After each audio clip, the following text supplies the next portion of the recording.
নমস্কার বন্ধুরা। এই কদিন আগে নয়ডা গেছিলাম। তো ওইখানে নয়ডায় গিয়ে আমরা ছিলাম যেখানে হাউজিন বলে একটা হোটেলে। আর তারপর এখান থেকে সেক্টর 18 এর কাছে, মেট্রো স্টেশনের কাছে এই নয়ডা ইস্কন টেম্পল আছে। তো সেখানে গেছিলাম, ইস্কন মন্দিরে। তো দেখুন ইস্কন মন্দিরটা বাইরে থেকে কেমন লাগছে, একদম দেখতে খুব ভালো লাগছে। নয়ডা ইস্কন, আগে তো মায়াপুর ইস্কন যেমন কলকাতার, তারপর আমি Habibpur ISKCON, new town ISKCON সবেতেই গেছি। আমার ভালোই লাগে ইস্কন টেম্পলের যে আরতিটা, বিশেষ করে। হ্যাঁ, ঠিক টাইমেই গেছিলাম, কাজ ছিল তাই কিছু কাজ সেরে তারপর ঠিক টাইমেই গেছিলাম যে সময় আরতিটা হচ্ছিল। তো আমি তো এমনিতে মায়াপুর ইস্কনে গেছিলাম, তো তখনকার আরতি, ওই আরতিটা অবশ্য অন্যরকম। আর এখানে এই আরতিটার সময়ই গেছিলাম। বললো বাইরে, রাস্তার বাইরে উল্টো দিকে চটি রেখে জায়গা আছে, ওখানে জুতো খুলে চটি রেখে আসুন, তারপর এখানে ঢুকতে হবে। ওখানে জুতো জমা রেখে তারপর এখানে এলাম। দেখুন মন্দিরটা। তো এখানে রেস্টুরেন্টও একটা আছে গোবিন্দম বলে, ওখানে আরও আগে আরেকবার এসেছিলাম। তো দেখুন এই মন্দিরটা বেশ সুন্দর দেখতে। আর গোবিন্দম রেস্টুরেন্টে গতবার খেয়েছিলাম একবার এসে, সেটা এসে মনে পড়লো, হ্যাঁ এখানে এসেছিলাম। তো আমরা যখন ভেতরে ঢুকলাম দেখলাম তখনই আরতিটা জাস্ট শুরু হবে, সবাই দাঁড়িয়ে গেছে। আর এই ঠাকুরের যে পর্দাটা ওখানে সরে যাবে, তো এখন সবাই ওয়েট করছে। আর এর পরের দিনই কি উৎসব আছে ওদের, 17 থেকে কত তারিখ অবধি যেন দেখলাম। আর এখানে দেখুন, এখানে সবাই অপেক্ষা করছে, সবাই যে হরে রাম হরে কৃষ্ণ কীর্তনও হচ্ছিল তখন।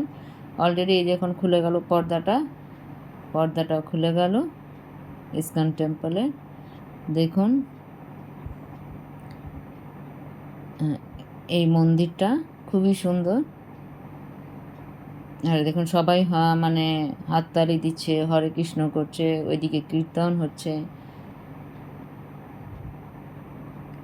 এদিকে রাধাকৃষ্ণ আর জগন্নাথ বলরাম সুভদ্রা তো থাকেই, সবই আছে। দেখুন খুবই মানে একটা হরে কৃষ্ণ হরে রাম যে একটা বলে, সে মন্ত্রটা শুনতেই ভাল লাগে। এখন আরতি হচ্ছে, তো সবাই সেটা ওয়েট করছিল, সেজন্য আরতিটা দেখছে। আর সেদিন খুব ভিড় ছিল, ছুটির দিনও ছিল, ভিড়ও ছিল মোটামুটি। এখানে আবার প্রসাদও দেয় অল্প। তো এখানে সবাই দেখছে আরতি, ওয়েট করছিল বলে। আবার এখানে গীতা পাঠ হবে, তারপর অনেক কিছু প্রোগ্রাম তো ওদের থাকেই। আরতি হওয়ার পর 1 ঘন্টা ওই গীতা পাঠ, তারপর কিছু কীর্তন, তারপর আবার খুলবে ওখানে। তো সকাল 4:30 থেকে 1টা অবধি খোলা থাকে, আবার 4:30 থেকে 8:30 অবধি এই মন্দিরটা খোলা থাকে। তো সবাই দেখলাম, সবাই এখানে আরতি দেখছিল। আরতিটা দেখতে খুব ভালো লাগে। এই যে হরে কৃষ্ণ করে যে খুব একটা দেখবে অদ্ভুত ফিলিংস আসে এখানে এলেই, এই ইস্কনে এলেই যে আরতিটা হয়। তো এই আরতিটার সময় দেখবেন একটা অদ্ভুত ফিলিংস আসে, আর বেশ ভালো লাগে, ভাইবসটাও ভালো লাগে, যে আমাদের মধ্যে মনের মধ্যে একটা বেশ শান্তি আসে। এই হরে কৃষ্ণ হরে রাম শুনলেই একটা শান্তি আসে। যদিও বলবেন যে ছোটরা কেন শুনবে, না, এটা ছোটোর থেকে বড় সবাইকেই শোনা উচিত। আর মানে একটা আজকাল কত রকম ঘটনা ঘটছে, কিন্তু এইগুলো একটু শুনলে পরে লোকের মধ্যে একটা শান্তি, মনে একটা ভয়, এগুলো অনেকটা আসে। তো সবাই বলবে কেন আমরা শুনবো, আমরা ছোট, তা না, সবাইকেই শুনতে হবে। আর শুনলে পরে ভালোই এটা একটা ফিলিংস আসে মনের মধ্যে, তখন যে আপনার নেগেটিভ থিঙ্কিংটা তখন পজিটিভ হয়ে ওঠে। এই জন্য আমরা ভাবলাম আরতিটা দেখি, তারপরে একটু কীর্তন অল্প হবে যেগুলো, এগুলোও শুনি, যে একটুখানি সময় কাটিয়ে তারপর আবার চলে যাব এখানে।